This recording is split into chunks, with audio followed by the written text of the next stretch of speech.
wondered why your life hasn't turned out the way you expected? Is it just bad luck, or maybe someone else's fault? Or is it God's plan? Well, today I want to talk to you about 3 lies that you're probably telling yourself without even realizing it. In case we haven't met yet, my name is Kris Reece, and in my counseling and coaching of women, I have seen that there are 3 subtle lies that a vast majority of women are telling themselves daily. And it's these lies that are keeping you from all that God created you to be. The subtle lie number 1. If I only had more time, I could do everything I want to do.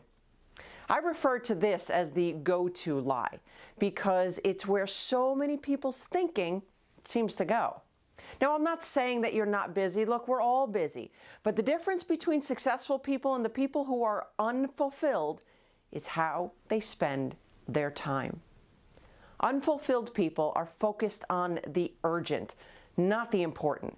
Look, it takes discipline to focus on what's important and not giving in to every little distraction that life throws at you.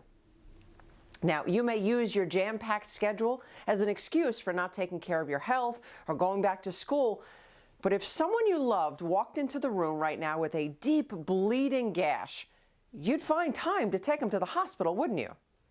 Or if you ran into an old friend, you'd find an hour or so to catch up. Look, everything in life is a choice, and you always have the power to choose to spend time on the things that are truly important to you.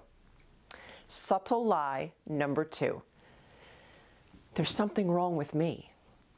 So how is it that we can know in our heads that God has made each and every one of us uniquely different, yet still assume that something is wrong with us? Your words may say, well, I don't care what they think, but your heart is longing to fit in. In my practice, I review with my clients their temperaments, and each one is so distinctive that I find it simply amazing. But many women who have grown up with a different temperament than perhaps their parents or their siblings oftentimes are made to feel like they need to change. And this breaks my heart as I see the number of years that are just wasted.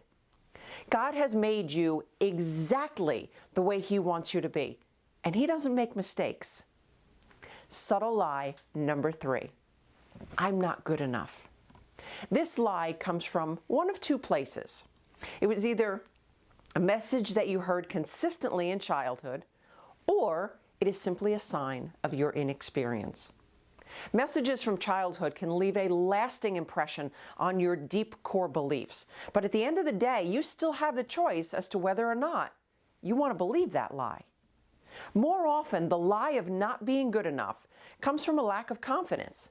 And a lack of confidence comes from only a lack of experience, and experience can be gained. Look, now that I've done it a dozen times, I have plenty of confidence to get up and speak in front of a room full of people. But I wouldn't feel confident about my ability to fly an aircraft. The I'm not good enough lie can only begin to disappear when you start to step out and learn what you need to learn. The worst thing that you can do is to allow that lie to keep you from even starting. Because it only further perpetuates that I'm not good enough lie. All the lies we tell ourselves come from one source. It's basically toxic thinking. And toxic thinking grows from our core beliefs that have been so deeply embedded into our subconscious that you don't even realize that you're thinking that way and sabotaging your own success. So I want to invite you to take your free How Toxic Are Your Thoughts assessment to find out if the lies that you're believing are holding you back in life. So you can click down below this video, and while you're there, I'd appreciate a thumbs up. And until next time, may you be blessed beyond your wildest imagination.